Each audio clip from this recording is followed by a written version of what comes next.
Ассалаумағалейкум көрермен. Бұл жорық, ұлы дала жорығы. Ұлы дала жорығында 500 шақырымды бағындырам деп, бағын сынап, байрақты бәсекеге келген шабандоз бауырларымыздың жанында тұрмыз.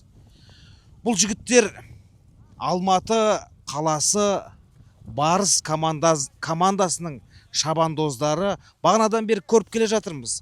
Тас тақым аттың үстінде келе жатып, анау Ақан серінің әнін айтқандары да керемет. Сол бауырларымыздан бір ауыз сұхбат. Бауырлар, өздеріңіздің ат жөндеріңізді айтып өтіп, халыққа қайда тудыңыздар? Және де осы ұлттық спорт, ат спортында қызығушылық қашан оянды? Қалай бастадыңыздар? Есімім Әлімбек Мейірбек. Ұзынағаш тумасымын, Жамбыл ауданының. Ұлы дала жорығымен айналысып жатқанымызға 3 жыл болды. 5 рет шаптық. 1300 километрден бастап шаптық. Ұлы дала жорығы ол енді ата бабамыз. Мынау 5-ші рет шауып тұрғаныңыз ғой? Иә, 5-ші рет шауып келатырмын. Ұлы дала жорығы ол өзіміздің ата бабамыздан келе жатқан ұлттық спорт, жылқыны дамыту, қазақ жылқыларын аты өшіп кетпеу. Қашан келдің, бауырым? Ат спортына келдім. Бала кезден бері атта өскен баламыз ғой. Алғашында бәйге шауып кеткансың ғой? Иә, кішкентай туған жерлеріңіз қай жер? Ұзынағаш, Жамбыл Жабаевтың ауылы, Музей Жамбыл ауылынан боламыз. Жақсы. Дұрыс. Сонымен мынау 5-ші рет жорық жолына шықтыңыз. Бәйге мен жорықтың айырмашылығы бар ма? Иә, жер мен көктей ғой екеуінің айырмашылығы. Ол жерде біз жаңағы басқа тұқымдағы жылқыларды көретін болсақ, бұл жерде біз қазақи жылқыны өзіміздің кезіндегі ата бабамыз шапқан жылқылардың қанша қашықтықты өтетінін дәлелдеу ғой бұл. Қазір таңда көп мемлекет қызығып жатыр бізге. Бұл ұлттық спорт үлкен, ұлы дала жорығы қазір ауқымды болып дамып келе жатыр. Жылдан жылға дамып келе жатыр. Командалар қосылып жатыр екен. Командалар қосылып жатыр. Шет елден келетін командалардың қатары да аз емес екен, иә? Иә, олар басында бір командамен келеді, қазір уже қызығушылық танытып 2 командадан келіп жатыр. Ол үлкен ауқым. Біздің ұлттық спортымыз дамып жатыр. Жалпы мынау жорыққа дайындалу, бұл енді өте ауқымды жұмыс деп естідім. Жорықтың аттарын ең кемінде 5-6 ай бұл жорыққа арнайы дайындайды екен. Осы жолда дайындап жүрген ағаларың жөнінде айтып өтсеңдер болады. Біздің жетекшіміз Үсенов Қуат деген ағамыз. Ол кісіге үлкен алғыс білдіреміз. Ол кісі жорыққа ат дайындау ол өте қиын нәрсе. Ол сынақ жасаймыз, сынақтың өзін өткізу үлкен шаруа. Бірнеше сынақ жасаймыз.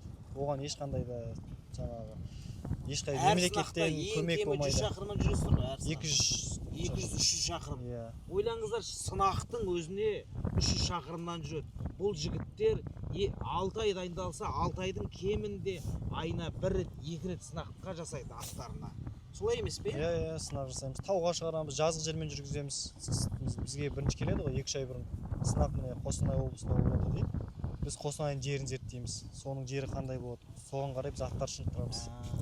Сосын жаңағы бұл жерде аттардың витаминдерін береміз, күш қуатын өсіреміз. Бұл аттарға анализ алады. Мысалы қазір аттардың анализін тапсырып отырамыз. Үлкен ауқымды нәрсе. Жақсы. Мынау досың ба, бауырың ба? Командалас серігің. Бауырың, інің ғой, иә? Ал інісі, сіз қалайсыз? Жақсы ма? Жақсы. Мен аты жөнім Ерасыл. Осы жорыққа шапқаным биыл 1-ші жыл. Биыл алғашқы шауып тұрсыз ғой. Қалай шаршаған жоқсың ба? Жоқ, бәрі жақсы. Сынақта үйреніп алдың ғой сен әбден. Иә.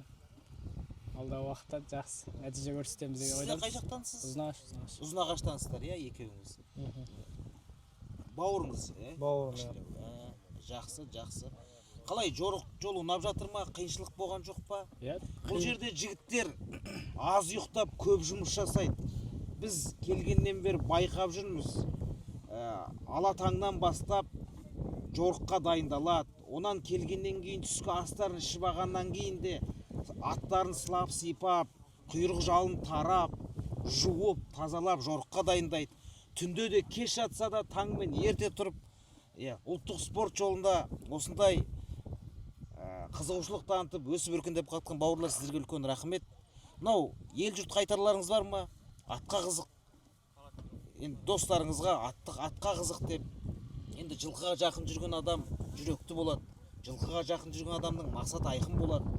Жылқыға жақын жүрген адам төзімді болады, солай емес пе? Иә, әрине. Иә, ұлттық спортымызды дамытайық. жылқы малын ұстайық әрқайсымыз. Ата бабамыздан келе жатқан мұра ғой бұл. Сол оны қол үзбей ары қарай жалғастырып алып кетейік. Жарайды. Ал жақсы жігіттер, жаңа ғана бұл жігіттер жарыс жолынан келді. Көп мазаламайық. Сәтті күндерде, жақсы күндерде жолығайық. Жеңістің тұғырынан қуанышты бірге тойлайық. Жарай ма? Рахмет жігіттер. Қоямын.